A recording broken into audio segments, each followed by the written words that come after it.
of course, impose restrictions that are meant to curb the spread of the disease. This includes restrictions in travel in various countries and as well as counties.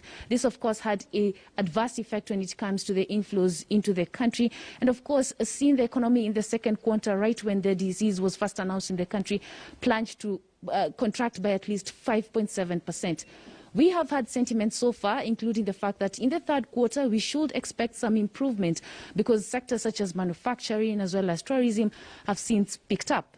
But Brenda, that is from the data perspective. What exactly is happening on the ground, and what are these specific business operators want from the president's speech in the afternoon? Let's talk to the head of policy and advocacy here at the Kenya Association of Manufacturers. He is Job Wanjohi. Thank you so much for joining us on the program.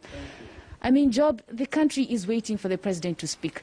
But most people have either lost their jobs. We saw official statistics coming from the Kenya National Bureau of Statistics indicating that at least 1.7 million people had lost their jobs by July. These are a lot of people.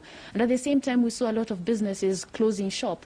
What do business operators want? I have to state that as business operators, we are highly interested to see implementation of the first and the second stimulus package because the announcements were good. The spirit and the letter within them also was very good. It is a question of moving into implementation. So we are looking at how the president can give us a progress update of what has happened at the SME liquidity. When we're talking about manufacturing sector support, because we had things to do with the VAT refund, paid-in bills, when we're talking about Buy Kenya, Build Kenya policy as far as purchase of motor vehicles locally is concerned. So I'd like to hear the status progress for the last six months since the first stimulus package was announced up to where we are, and the second package was announced, and again up to where we are, what has happened. I would like first of all also to bring to our attention something else that manufacturers are expecting, or the private sector is expecting. The last presidential address looked at how we can have a drawback or drawdown of the various fiscal incentives that were provided in the first stimulus package. We did a petition to the government asking how some of these incentives can be prolonged, rather than the way now we have a roadmap for the withdrawal from 1st of January up to 30th of June. If you're talking of the payee at the 25%, for it to get back to 30%. When we're talking about corporation tax going back to 30%, we're talking about the 100% tax waiver on anyone who is earning less than 24,000. And various other measures that had been announced, and now there's a VAT at 14% to go back at 16%. All this has really benefited the Mwananchi so much from the SME, from those who are employed.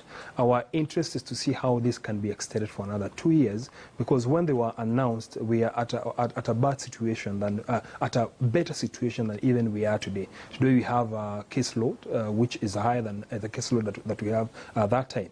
As far as the second stimulus package is concerned, I've enumerated a few because there were 8 points. Under the manufacturing, under the SME, when we're talking about infrastructure development, like infrastructure development, we had allocation of 15 billion. Manufacturing was around 1.31 billion. SME was about 13 billion. So where are we as far as the implementation of this is concerned? But also going forward, we would like to see more of a fiscal consolidation. Can we move into the best investments in the country, or the optimal investments? For instance, if you're talking of a public investment management system, guidelines being implemented so that we can get optimal as far as the unit cost is concerned. We can get optimal as far as the unit price of these investments are concerned. All right, Job Wanjohi. Of course, we, Brenda, are talking about just what we are expecting from the president, who is set to speak in the afternoon from the economic perspective. But we have our very own Elvis, who will delve much deeper when it comes to the BBI issues, as well as talk about the education sector, because will the president announce a full rollout when it comes to people's actually going back to school?